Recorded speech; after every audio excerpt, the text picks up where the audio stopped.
Hello बच्चों, कैसे हैं आप सभी। तो आज हम बात करेंगे ओम का नियम तथा प्रतिरोध। बिल्कुल डिटेल में आपको बताएंगे और 100% आपके समझ में आएगा। ठीक है बेटा, तो वीडियो पे बने रहें। देखें ओम का नियम। ओम का नियम क्या होता है? इस नियम के अनुसार, पहले इसकी डेफिनेशन की बात करेंगे बेटा। इस नियम के अनुसार चालक में बहने वाली धारा चालक के सिरों के विभवांतर के अनुक्रमानुपाती होती है, जबकि ताप, क्षेत्रफल, लंबाई स्थिर हो। इसका मतलब है बेटा कि चालक का मतलब क्या है? तार।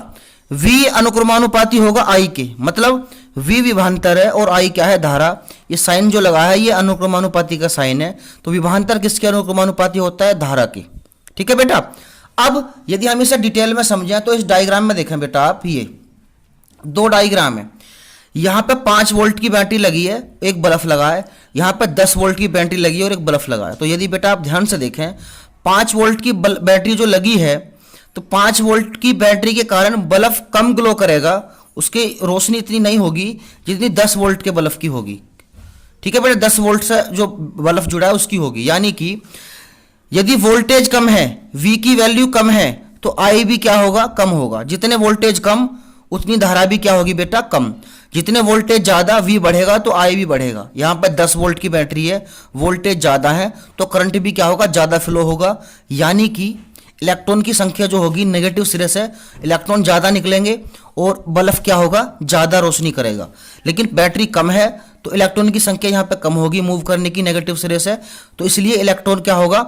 जो बल्ब होगा वो कम जलेगा। तो इसका मतलब यही होता है, ओम ने यही बात बताई है कि जितने वोल्टेज ज़्यादा उतनी धारा भी ज़्यादा, जितने वोल्टेज कम उतनी धारा भी कम। ठीक है बेटा।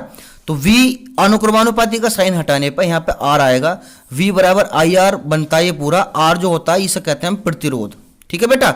अब ध्यान से देखें आप, प्रतिरोध क्या होता है? ये है प्रतिरोध। प्रतिरोध की डेफिनेशन देख लें पहले आप। तार का वह गुण जो धारा के मार्ग में रुकावट लाए, जो धारा के मार्ग में रुकावट उत्पन्न करे, वो प्रतिरोध होगा। यानी कि कैसे बेटे? धारा के मार्ग में हमेशा रुकावट जो उत्पन्न करते हैं वो करते हैं धनावेश, जो इलेक्ट्रॉन को चलने की रोकने की कोशिश करेंगे। जैसे ये मान के चलो आपका एक पाइप है, इसमें पानी फ्लो हो रहा है पानी का, और ये कुछ पत्थर डाल दो तो पत्थर पानी को क्या करेंगे? रोकने की कोशिश करेंगे। तो ऐसे ही जैसे तार है आपका, तार के अंदर जो इलेक्ट्रॉन चलेंगे, इलेक्ट्रॉन को धनावेश रोकने की कोशिश करेंगे, तो उसी गुण को हम उसको क्या कहेंगे? प्रतिरोध। यानी कि तार का वह गुण जो धारा के मार्ग में रुकावट लाए। यानी कि यदि ये जो पानी का फ्लो हो रहा है तार में, ऐसे ही हमारे इलेक्ट्रॉन फ्लो करते हैं बेटा, और जैसे ये पत्थर रखे हैं ऐसे ही हमारा धनावेश होता है जो इलेक्ट्रॉन को जाने से रोकता है। तो इसलिए इलेक्ट्रॉन जब कम फ्लो होंगे तो धारा भी कम उत्पन्न होगी। तो इसका मतलब यह हुआ कि इलेक्ट्रॉन का फ्लो धनावेश रोकेगा, और उसी को हम क्या कहेंगे? प्रतिरोध तार का। यानी कि हर तार का प्रतिरोध अलग होता है। कॉपर का, एल्यूमिनियम का, सिल्वर का, आयरन का, सब तार का प्रतिरोध अलग होगा। और तार का प्रतिरोध ही धारा के मार्ग में क्या करेगा? रुकावट लाएगा। ठीक है बेटा, गुण जो होगा तार का। तो तार का वह गुण जो धारा के मार्ग में रुकावट उत्पन्न करे क्या कहलाएगा? प्रतिरोध। ठीक है बेटा। तो बिल्कुल सिंपल है। इसका मात्रक क्या होता है?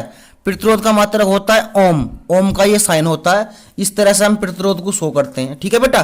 तो ध्यान से वीडियो को देखते रहें, और यदि समझ में नहीं आया तो मुझे कमेंट बॉक्स में बता दें, मैं आपको क्लियर करा दूंगा टॉपिक। ठीक है बेटा, थैंक यू।